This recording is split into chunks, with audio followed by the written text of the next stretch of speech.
Алло. Меня зовут Влад, а мою жену Лия.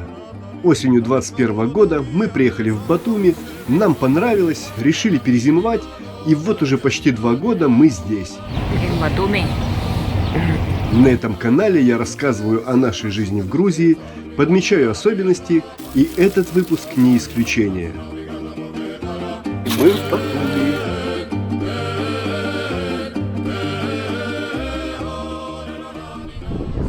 Эту историю я уже много раз рассказывал друзьям и знакомым, решил поделиться и тут на канале. Вообще идея этого выпуска созрела давно. Еще тогда, когда, прожив, наверное, полгода в Батуми, я поймал себе на мысли, что перехожу дорогу как типичный местный. Не знаю, когда случилась эта трансформация, но это уже не тот Влад, который только что сюда приехал. Все изменилось. Стоять у зебры, ждать, пока тебя заметят, пропустят. Это нет, это не мое. Да и здесь это не работает. Либо ты движешься, либо ты уже того. Потыкайте его палочкой. Сегодняшний я выбрал движение и передвигается как местный. Это как, спросите вы, что это значит? Сейчас объясню.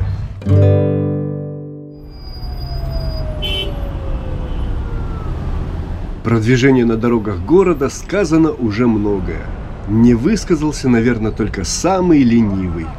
Но все почему-то как по лекалу толдычат одно и то же, копируя ответы друг друга. Движение ужасное, пешеходов не пропускают, прям ужас-ужас вообще. Если с первым «да» соглашусь, движение хаотичное, то вот со вторым согласиться сложно.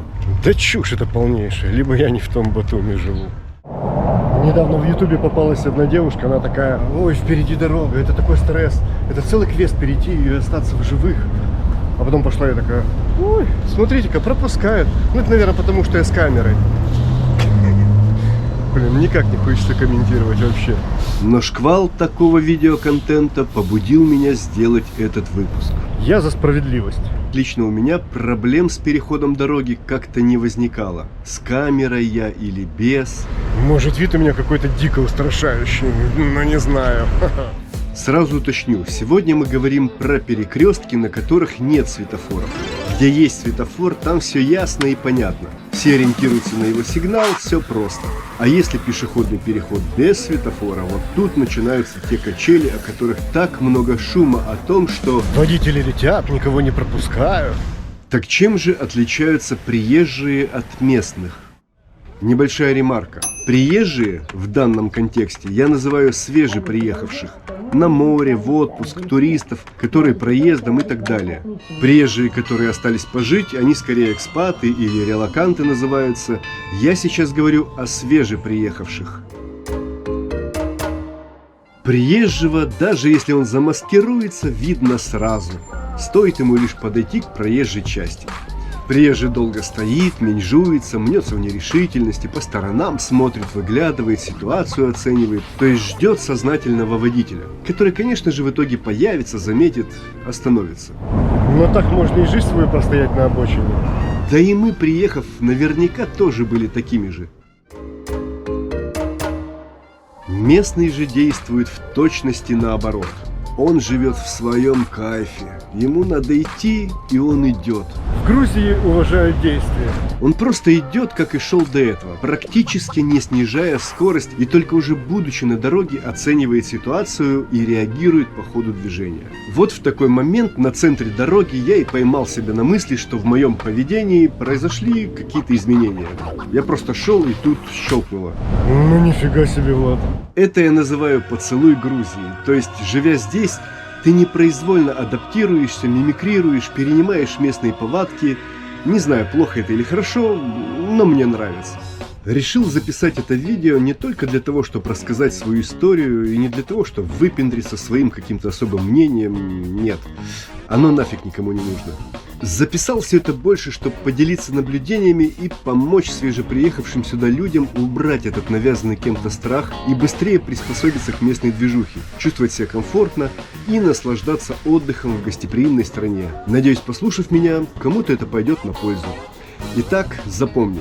Оказавшись у проезжей части без светофора, не паникуй. Грузины люди набожные, никто тебя давить не собирается. Просто иди. Но про безопасность не забывай. Это дорога, относись к ней с пониманием и уважением. Подходя к дороге, проанализируй скорость приближающейся машины и расстояние между вами. Успеет ли водитель притормозить, если что? Конечно, не стоит лезть под колеса, летящей на полной скорости машины, это понятно. Подойдя к зебре, покажи свое намерение перейти дорогу, не ерзай, не теряйся, иди, и тебя обязательно пропустят. При этом по второй полосе, если она есть, вполне может проехать машина, надо быть к этому готовым. Ну что ему ждать, ты ж далеко. Ну или тебя из-за первой машины не видно. Поэтому убедись, что тебя заметили, и спокойно продолжай движение. Я обычно голову повернул, кивнул водителю «я иду» и пошел. Никаких проблем. Очень часто у меня бывает обратная история. Хочется пропустить водителя. Сколько раз было такое. Подхожу к дороге, оцениваю ситуацию, вижу, водителю тормозить будет неудобно. Лучше пусть, думаю, проедет. Я-то не спешу. Я-то не спешу, показываю «проезжай». Но нет, он останавливается, моргает. «Проходи, дорогой», говорит. Вот в таких ситуациях вспоминаю YouTube. Вопрос рождается сам. Где все те люди и тот жесткач, о котором они говорят? Где? Может, реально со мной что-то не так? Или я в каком-то другом батуме живу? Непонятно. Кстати, поделюсь одним полезным лайфхаком. Перед тем, как сдать на права, покатался с Эдиком, инструктором по вождению. Он дал мне бесценный для Батуми совет. Давай постепенно, по чуть-чуть, нос вперед. И тогда тебя все пропустят. Иначе можно в вечность простоять на дороге. И совет этот помог мне сдать экзамен вождения по городу. Эдик, спасибо тебе, дорогой. Короче, не слушайте байки про весь этот ужас. Ужас. Не верь, просто не верь, никому не верь. Да и мне не верь. Иди и делай свое собственное мнение. Надеюсь, получилось доходчиво донести свою мысль. Я поделился личным опытом. Надеюсь, и ты в комментариях поделишься своим. Согласен со мной? Или все же армия блогеров-попугаев права, и все водители сволочи давят людей на пешеходном переходе? Напиши мне там внизу. Комментарии порой намного интереснее самого видоса. Разошли своим знакомым это видео. Пусть они тоже вступают в обсуждение со своими историями. Думаю, будет интересно. Жду реакции и готовлю новый выпуск. Подписывайся, чтобы его не пропустить. А пока, адьос, мегабрево. Оставайся на плаву. Всегда.